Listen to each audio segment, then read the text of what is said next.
ایک حدیث میں نبی کریم صلی اللہ علیہ وسلم نے فرمایا کہ ان اللہ یرفع بہذا الکتاب اقواما ویضع بہ آخرین، اللہ سبحانہ تعالیٰ اس کتاب کے ذریعے سے بہت سی قوموں کو عزت اور سربلندی عطا فرماتا ہے اور بہت سی دوسری قوموں کو ذلت اور رسوائی دیتا ہے۔ یعنی جس شخص کا، جس قوم کا رویہ قرآن کے ساتھ یہ ہوگا کہ وہ قرآن کو اپنی زندگی کا حصہ بنائیں گے، اپنی زندگی گزارنے کا طریقہ قرآن سے لیں گے، قرآن کی ہر آیت کو اپنی زندگی میں امپورٹنس دیں گے، اپنی رائے، اپنی سوچ، اپنی سائیکالوجی اور اپنی فلسفی کو قرآن کی آیات کے تابع رکھیں گے، تو کیا ہے کہ پھر اللہ سبحانہ تعالیٰ ایسے لوگوں کو دنیا میں بھی عزت و سربلندی عطا فرمائے گا۔ اور جو لوگ اس قرآن کو چھوڑ دیں گے، جو اس کے ساتھ جو اس کا حق تھا اس کا حق ادا نہیں کریں گے، قرآن سے وہ گائیڈ لائنز نہیں لیں گے، قرآن کی بات نہیں مانیں گے، قرآن کی آیات پہ عمل نہیں کریں گے، تو پھر ایسے لوگوں کو کیا ہے کہ یہی قرآن ان کی ذلت و رسوائی کا سبب بنتا ہے۔ کیونکہ اللہ سبحانہ تعالیٰ اصل میں کیا دیکھنا چاہتا ہے؟ اللہ یہ دیکھنا چاہتا ہے کہ میں نے جو کتاب تمہیں دی، جس کو میں نے تمہاری زندگی کے لیے ہدایت کی کتاب بنا کے بھیجا تھا، اور میں نے تمہیں کہا تھا کہ ذالک الکتاب لا ریب فیہ ھدی للمتقین، یہ وہ کتاب ہے جس میں کسی قسم کی کوئی شک کی گنجائش نہیں ہے، اور اس میں ہدایت ہے متقین کے لیے، تقوی والوں کے لیے۔ تو میں نے تمہیں ایک پورا اصول دیا تھا کہ اس کتاب کو اپنی زندگی میں ہدایت کے طور پہ لو اور پوری کتاب پہ عمل کرو۔ تو جب تم نے اپنا رویہ اس کتاب کے ساتھ ٹھیک نہیں کیا، تو اس کا مطلب کیا ہے کہ تمہاری زندگی میں اللہ کے حکم کی بھی وہ عظمت نہیں ہے، اور جس شخص کی زندگی میں اللہ کے حکم کی عظمت نہیں ہوتی، اللہ کے ہاں ایسے شخص کی کوئی ویلیو نہیں ہوتی۔ اس لیے کیا ہے کہ ہمیں یہ چیز یاد رکھنی چاہیے کہ یہ جو قرآن ہے، یہ ہمارے لیے اس صورت میں فائدہ مند ہے کہ ہم اس کو پورے طریقے سے اپنی زندگی کا حصہ بنائیں۔ اسی طریقے سے یہ قرآن یہ ایک معجزہ بھی ہے، اور حدیث میں آتا ہے نبی کریم صلی اللہ علیہ وسلم نے فرمایا کہ اللہ تعالیٰ نے ہر نبی کو وہ معجزات عطا کیے جن کو دیکھ کر ان کی قوموں نے ان پہ ایمان لایا، اور مجھے جو معجزہ عطا کیا گیا وہ قرآن ہے۔ اور یہ قرآن ایسا معجزہ ہے کہ اگر آپ عرب کا اس وقت کا جائزہ لیں، اسلام کے آنے سے پہلے، تو جو وہاں کے حالات تھے، ان کے بڑے بڑے سردار صاحب مل کے ان حالات کو ٹھیک کرنے کی کوشش کر رہے تھے، کئی سالوں سے لگے ہوئے تھے، نسل در نسل کوشش کر رہے تھے کہ امن آ جائے، سکون آ جائے، ایک دوسرے کے ساتھ مل کے رہیں۔ اور جو عورتوں کے ساتھ بدسلوکی ہوتی تھی، بچیوں کو زندہ وہ دفن کر دیا جاتا تھا، اور چھوٹی چھوٹی باتوں پہ قتل و غارت ہوتا تھا، وہ لوگ خود بھی اس چیز سے تنگ تھے، لیکن ان کو کوئی سلوشن نظر نہیں آ رہا تھا۔ اللہ سبحانہ تعالیٰ نے اس قرآن کے ذریعے سے اور نبی کریم صلی اللہ علیہ وسلم کے ذریعے سے وہ سارا معجزہ ہمیں دکھایا کہ وہی لوگ جو ایک دوسرے کو قتل کرنے کے در پہ تھے، وہ آپس میں ایک دوسرے سے ایسے محبت کرنے لگ گئے کہ ایک دوسرے پہ جان نچھاور کرنے لگ گئے۔ وہی لوگ جو ایک دوسرے کے مال کو غبن کرنے والے ہوتے تھے، جب ہجرت ہوئی تو ایک دوسرے کے اوپر اپنا مال لٹانے لگ گئے۔ وہی لوگ جو ایک دوسرے کو دیکھنا پسند نہیں کرتے تھے، وہ لوگ آپس میں ایک دوسرے کو بھائیوں سے بھی زیادہ چاہنے لگے اور محبت کرنے لگے۔ وہی معاشرہ جہاں پہ عورت کی کوئی عزت نہیں تھی، اس معاشرے کے اندر عورت کو مقام ملا، عزت ملی، وقار ملا۔ وہی معاشرہ جہاں پہ انسان کو انسان نہیں سمجھا جاتا تھا، وہاں پہ انسانیت کو وہ درجہ ملا جو آج تک کوئی اور نہیں دے سکا۔ تو یہ سب معجزات جو ہیں قرآن کے، یہ ہمارے سامنے ہیں کہ کس طریقے سے پریکٹیکلی بھی قرآن نے آ کے لوگوں کی زندگیوں کو چینج کیا۔ تو یہ ایک معجزہ بھی ہے اللہ کی طرف سے، اور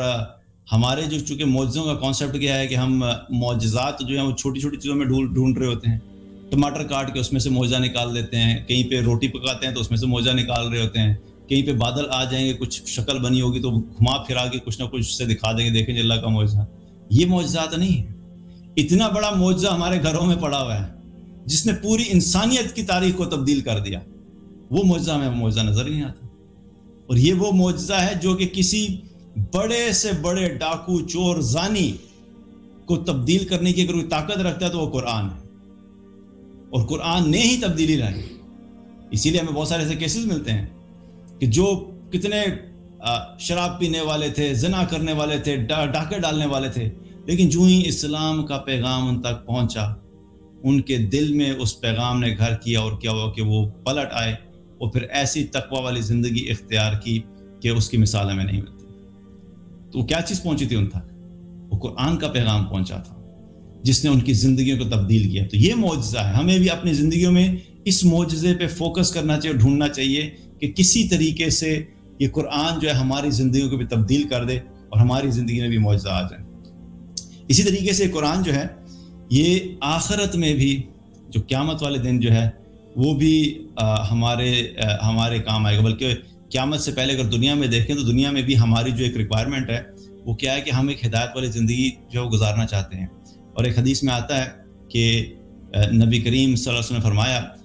کہ اس قرآن کا ایک سرا اللہ کے ہاتھ میں ہے اور دوسرا سرا ایمان والوں کے ہاتھ میں ہے۔ اور پھر آپ نے فرمایا کہ اس کو مضبوطی سے تھامے رکھنا۔ آپ نے انسٹرکشن دی کہ اس کو مضبوطی سے تھامے رکھنا، یعنی قرآن کو مضبوطی سے تھامے رکھنا مطلب کیا ہے کہ اس کی تعلیمات کو کبھی بھی اپنے ہاتھ سے مت جانے دینا، اس کی تعلیمات سے کبھی بھی آگے پیچھے مت ہونا۔ جو راستہ تمہیں قرآن دکھائے اس راستے پہ چلنا، جس راستے سے قرآن تمہیں روک دے اس سے رک جانا، اس کو تم مضبوطی سے تھامے رکھنا۔ اور پھر آپ صلی اللہ علیہ وسلم نے فرمایا کہ جو شخص بھی ایسا کرے گا نہ ہی وہ ہلاک ہوگا نہ ہی وہ گمراہ ہوگا۔ تو قرآن کو مضبوطی سے تھامے رکھنے سے، اس کو اپنی زندگی میں اپلائی کرنے کی وجہ سے اللہ سبحانہ تعالیٰ دنیا میں بھی گمراہی اور ہلاکت سے بچاتا ہے اور آخرت میں بھی ہلاکت سے بچائے گا۔ اور اسی طریقے سے آپ صلی اللہ علیہ وسلم نے فرمایا کہ میں تمہارے درمیان 2 چیزیں چھوڑے جا رہا ہوں، جو شخص بھی ان کو مضبوطی سے تھامے رکھے گا نہ وہ گمراہ ہوگا اور نہ وہ ہلاک ہوگا۔ اور پھر آپ نے فرمایا کہ ایک ہے کتاب اللہ اور فرمایا کہ دوسری میری سنت۔ تو یہ 2 چیزیں ہمیں جو دی گئی اللہ سبحانہ تعالیٰ کی طرف سے، جو شخص بھی اپنی زندگی کو فوکس رکھے گا کہ میں نے اپنی زندگی کا ہر پہلو ان 2 چیزوں کو سامنے رکھ کے اس کے مطابق عمل کرنا ہے، تو اللہ کے رسول صلی اللہ علیہ وسلم نے کیا فرمایا، ایسا شخص کبھی بھی گمراہ نہیں ہوگا اور وہ ہلاک نہیں ہوگا۔ تو اگر ہم گمراہی اور ہلاکت سے بچنا چاہتے ہیں تو ہمارے پاس راستہ کیا ہے کہ اس کتاب کو اپنی زندگی کا حصہ بنائیں۔ اسی طریقے سے دنیا کے ساتھ ساتھ قیامت والے دن بھی یہ کتاب ہمارے لیے ہمارے بڑے کام آئے گی۔ حدیث میں آتا ہے نبی کریم صلی اللہ علیہ وسلم نے فرمایا کہ قیامت کے روز قرآن جو ہے وہ سفارش کرے گا اور اس کی سفارش کو قبول کیا جائے گا۔ جس شخص نے بھی قرآن کو اپنا رہبر اور رہبر بنایا ہوگا اور پیشوا بنایا ہوگا تو یہ قرآن اس کے حق میں گواہی دے گا، یہاں تک کہ یہ اس کو جنت کے راستے پہ لے جائے گا۔ اور جس شخص نے بھی اس قرآن کو پس پشت ڈالا ہوگا تو یہ اس کے خلاف گواہی دے گا، یہاں تک کہ اس شخص کو یہ جہنم کے راستے تک لے جائے گا۔ تو یہ قرآن جو ہے، آج ہمیں تو ایک کتاب نظر آ رہی نا، لیکن یہ کتاب کوئی عام کتاب نہیں ہے۔ اور میں یہ جانتا ہوں کہ ہر مسلمان اس بات کو سمجھتا ہے کہ عام کتاب نہیں ہے۔ ہر مسلمان قرآن کا ادب کرتا ہے، ہر مسلمان کے نزدیک قرآن جو ہے اللہ کا کلام ہے، ہر مسلمان کے نزدیک جو ہے یہ باعث رحمت ہے، باعث برکت ہے۔ تو وہ جو ادب والا پہلو ہے وہ تو فلی کورڈ ہے، اس میں ہمیں کوئی کمپرومائز نظر نہیں آتا۔ لیکن یہ قرآن جو ہے صرف ادب کے لیے نہیں آیا تھا، اس قرآن کو کھولنا ہے، پڑھنا ہے، سمجھنا ہے، اس سے گائیڈنس لینی ہے، اس کو اپنی زندگی کے اندر ایک جو ہے وہ پیشوا بنانا ہے۔ پیشوا سے مراد کیا ہے کہ آپ فالو کر رہے ہیں کسی چیز کو، یعنی جہاں جہاں پہ قرآن آپ کو جانے کا کہہ رہا ہے، جو کرنے کا کہہ رہا ہے آپ اس کو فالو کر رہے ہیں، جس سے رکنے کا کہہ رہا ہے آپ اسے رک رہے ہیں، اس کو اپنا جو ہے اس کو سامنے رکھ کے آپ زندگی گزار رہے ہیں۔ تو جو شخص ایسا کرے گا پھر یہ قرآن قیامت والے دن بھی اس کے حق میں گواہی دے گا۔ اس لیے بہت امپورٹنٹ ہے کہ اس کتاب کو اپنی زندگی کا حصہ بنائیں۔